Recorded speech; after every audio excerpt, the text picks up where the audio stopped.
రేవంత్ సర్కార్పై మాజీ మంత్రి హరీష్ రావు విరుచుపడ్డారు. రేవంత్ పాలనలో రైతులు ఆగమయ్యారని మండిపడ్డారు. సింగూరు ప్రాజెక్టు పరిధిలో ఉన్న రైతులు ప్రస్తుతం యాసంగి పంట సాగు చేయాలా వద్దా అనే సందిగ్ధంలో ఉన్నారన్నారు. ప్రాజెక్టు మరమ్మతుల పేరుతోటి నీటిని పూర్తిగా ఖాళీ చేయడంతో రైతులు అగమ్య గోచర స్థితిలో పడిపోయారని ఆయన విమర్శించారు. ఒకవేళ ప్రభుత్వం సకాలంలో ఈ పనులను పూర్తి చేసి ఉంటే యాసంగి సాగుకు ఎలాంటి ఇబ్బందులు ఉండేవి కావన్నారు. రేవంత్ సర్కార్ వచ్చాక రైతులకు అడుగడుగున కష్టాలు ఎదురవుతున్నాయన్నారు. రైతుల పక్షాన బీఆర్ఎస్ పోరాడుతుందన్నారు హరీష్ రావు. చేస్తా 15 ఆగస్టు కల్లా అన్నాడు. ఎన్ని 15 ఆగస్టులు పోయినాయి రేవంత్ రెడ్డి? ఎందుకు ఈ రోజుకు రుణమాఫీ పూర్తి కాలేదు? కేవలం 40% మంది రైతులకు మాత్రమే రుణమాఫీ జరిగింది. ఇలా రుణమాఫీ విషయంలో రైతుల్ని మోసం చేసినారు, రైతు బంధు విషయంలో రైతుల్ని మోసం చేసినారు, బోనస్ విషయంలో రైతుల్ని మోసం చేసినారు, ఎరువుల సరఫరాలో ఫెయిల్ అయిపోయినారు, విత్తనాల సరఫరాలో ఫెయిల్ అయినారు, పంట కొనుగోలు విషయంలో కూడా ప్రభుత్వం ఫెయిల్ అయిపోయింది. పోయిన యాసంగి బోనస్ ఇప్పటి వరకు రాలేదు. రాష్ట్రంలో పోయిన యాసంగిది 1200 కోట్ల రూపాయల బోనస్ ఇంకా కూడా ప్రభుత్వం ఇయ్యడం లేదు. 6 నెలలు అయిపోయినా బోనస్ పైసలు పడతలేవు. 1800 కోట్ల రూపాయలు బోనస్ ఈ రోజు కూడా పెండింగ్ లో ఉన్నాయి. ఈ బోనస్ డబ్బులు ఎప్పుడు ఇస్తారు అని రైతుల పక్షాన్ని నేను అడుగుతా ఉన్నా. రైతులు దుక్కి దున్నుతున్నారు, చేను రెడీ చేసినారు, నార్లు పోసినారు. మరి పెట్టుబడి సాయం అనేది మొదట్లోనే ఇవ్వాలి కదా. మరి యాసంగి రైతు బంధు ఎప్పుడు విడుదల చేస్తారు?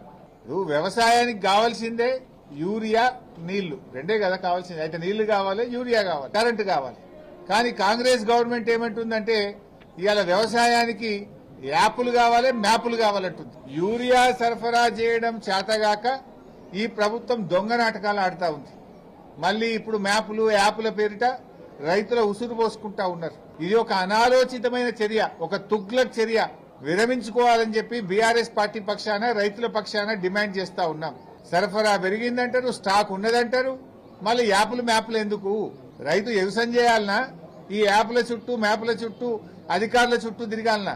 రైతుకు నాగలు పట్టుడే తెలుసు తప్ప ఈ యాప్లు గీపులు తెలివై.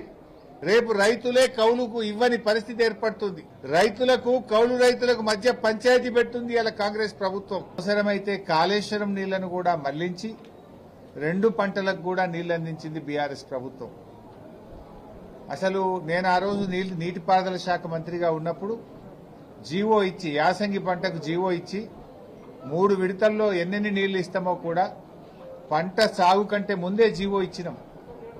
హైదరాబాద్కు రావాల్సిన అవసరం లేకుండా, రైతులు ఎదురు చూడకుండా 10 ఏళ్లు 2 పంటలకు నీళ్లు ఇచ్చింది బీఆర్ఎస్ ప్రభుత్వం. గతంలో అసలు బోరు బండి అనేది కేసీఆర్ గారి హయాంలో మాయమైంది. యాసంగికి నీళ్లు వస్తాయా రావా అని మా పాపన్నపేట రైతులు, మా హవేలీ గన్పూర్ రైతులు, మా కొల్చారం రైతులు బోర్లు వేసుకుంటా ఉన్నారు. అంటే మళ్ళీ అప్పులపాలవుతున్నారు రైతుల పరిస్థితి. అంటే మార్పు తెస్తాం అంటే మళ్ళీ ఏం మార్పు తెచ్చిండ్రు? పాత రోజులు తెచ్చిండ్రు. మళ్ళా బోర్ల చుట్టూ రైతులు మళ్లీ అప్పుల పాలయ్యేటువంటి పరిస్థితి తెస్తా ఉన్నారు. 10 ఏళ్లలో ఒక్కనాడు కూడా బోరేయలే రైతులు. కానీ మళ్లీ కేసీఆర్ పాలన పోయింది, కాంగ్రెస్ పాలన వచ్చిందంటే మళ్లీ బోరు బండ్లు వచ్చినాయి. మళ్ళా బోర్లు వేసేటువంటి ఇబ్బందులు, బాధలు ఇవాళ రైతులకు వస్తా ఉన్నాయి.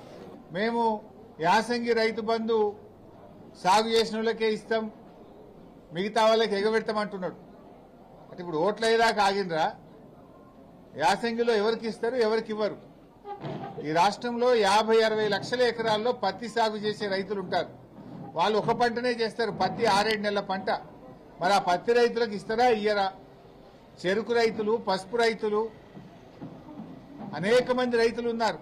మరి ఆ రైతులకు ఈరోజు మీరు యాసంగికి సబ్సిడీ ఇస్తారా, ఇవ్వరా?